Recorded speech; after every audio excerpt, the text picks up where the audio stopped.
Irmãos e irmãs, agora estamos no 5º vídeo a respeito deste assunto, do reino de Deus, da revelação que Nabucodonosor teve em sonhos, e a interpretação Daniel lhe deu. Uma interpretação exata do que vai acontecer no futuro da humanidade, nos últimos dias. Daniel, ele deu então a interpretação do sonho da grande estátua. Ele disse que aquela pedra que se deslocou da montanha e que bateu nos pés, veja que foi nos pés, não foi na perna, nos pés da grande estátua. As pernas, do joelho para baixo, era de ferro, maciço. Os pés também, mas os dedos eram parte ferro, parte barro. Tem um significado aí. Por que misturado ferro com barro? Daniel, então, ele explicou ao rei o que significa esse barro misturado com ferro. Esse barro, meus amados irmãos, ele estava ali formando aqueles dedos, aqueles pés, bem modelado, justo, bonito até. Só que o barro, ele não se coliga, ele não se liga, não se mistura com o ferro. O barro não se mistura. E o que acontece? A interpretação disso significa que será um reino poderoso que vai vir, um império poderoso sobre a face da terra, que dominará o mundo com máquinas de ferro. Sim, máquinas de ferro, máquinas de guerra. E por ser de barro e não coligar, não se unir ao ferro, significa que esse reino, eles vão tentar uma aliança, mas não vai se unir, não vai funcionar. Eles serão, em parte, divididos. Apesar de ser unidos, em parte, eles serão divididos, esse reino. Porque o barro não se une ao ferro, e faz essa diferença. E o significado do barro significa a fragilidade humana. É um reino de homens, é um reino de carne e osso. São homens, então, são frágeis. O homem é feito do quê? De barro, do pó do barro. O homem foi tirado do barro. Então, os barros significa que são seres humanos. Só que o aço, ferro, significa poder, máquinas e armas de guerra feitas de metal. Metal. De poder de alta destruição. Poder de alta destruição. Por isso, será um império muito mais poderoso do que os antecedentes, muito mais. Ferro. Irmãos e irmãs, o que significa isso? Significa que haverá ainda na terra um imperador. E no capítulo 13 de Apocalipse nos revela que vem o anticristo. O anticristo é um imperador. Anti significa contra. Não é um falso Cristo. Não é um falso Cristo. Eu sou Cristo, não. Esse imperador é anticristo. É como o comunismo, por exemplo. Os ateus, eles são anti-Deus. Eles são contra Cristo. Os ateus, os comunistas. Não é somente um partido no mundo inteiro. Não é só um partido político. Ele está na China, está na Coreia do Norte, está na Rússia, está em diversos países. Sim, o comunismo. E ele se revela com a bandeira vermelha e com uma foice e um martelo. Veja a imagem. Mas não é só o comunismo que é anticristão. Existem outras falsas religiões pagãs, outras falsas religiões que também são anticristãs, que perseguem os cristãos, que maltratam os cristãos, que torturam e matam. Não é só os comunistas, os ateus. São milhões e de milhares de cristãos que já foram sacrificados e quantos estão presos por causa da sua fé em Jesus Cristo. Então, o império do anticristo, desse último anticristo, em nossos tempos agora, ele já é visto. A construção desse império já está aparecendo. Como? A partir ali da Primeira Guerra Mundial, da Segunda Guerra Mundial, nós temos armamentos. Não é lança, não é flecha, não é dardo, não é funda, não é faca, não é espada. São armas de guerra, tanques de guerra, aviões, armas nucleares, mísseis, foguete, feito com metais.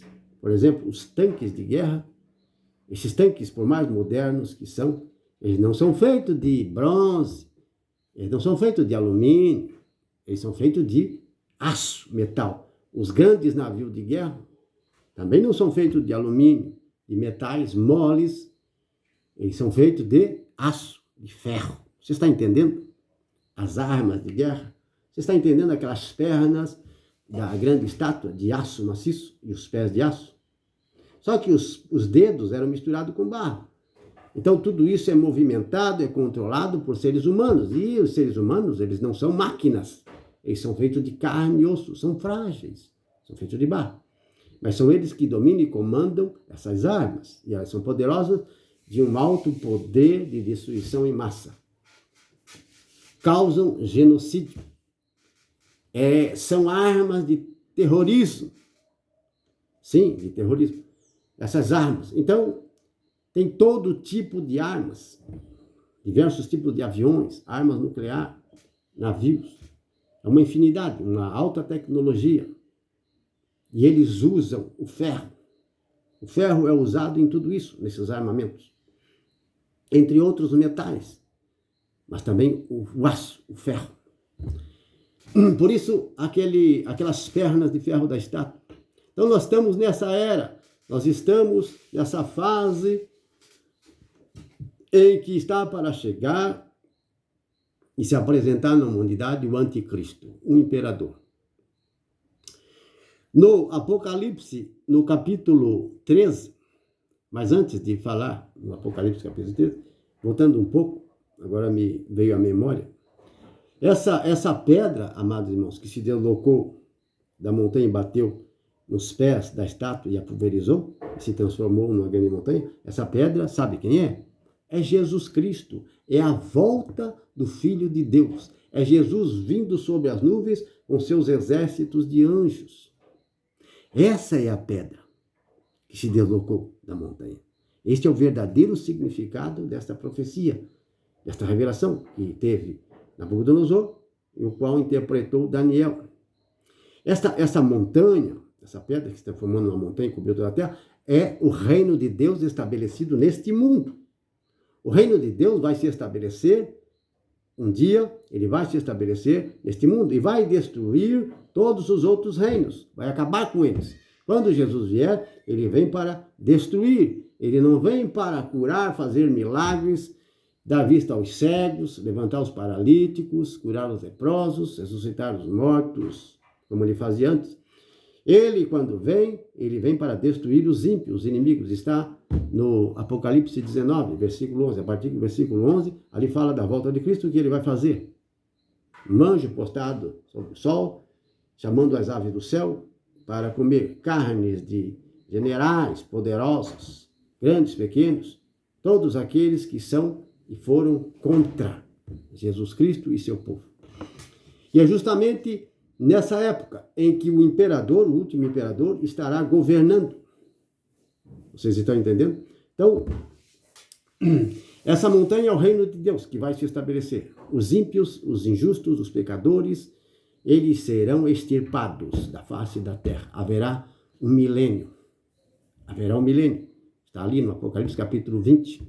Fala desse milênio. O que vai acontecer?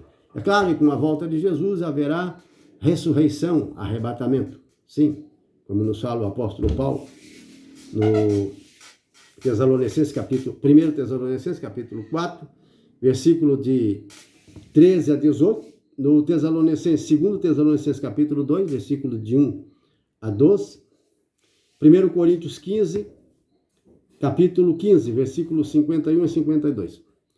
São trechos da Bíblia, do Novo Testamento, na pregação do apóstolo Paulo em seus ensinamentos, que fala a respeito disso, desse anticristo e dessa volta de Cristo, do arrebatamento, da ressurreição que haverá, da recompensa entre os aqueles que foram tementes a Deus, os santos, os profetas. Está no capítulo 20 também de Apocalipse, no capítulo 20, ali descreve, não com detalhes, mas de uma forma bem resumida, o que vai acontecer. Quem vai dominar, quem serão os políticos, quem serão aqueles que vão governar o mundo inteiro, as nações. Está também em Daniel capítulo 7, versículo 27.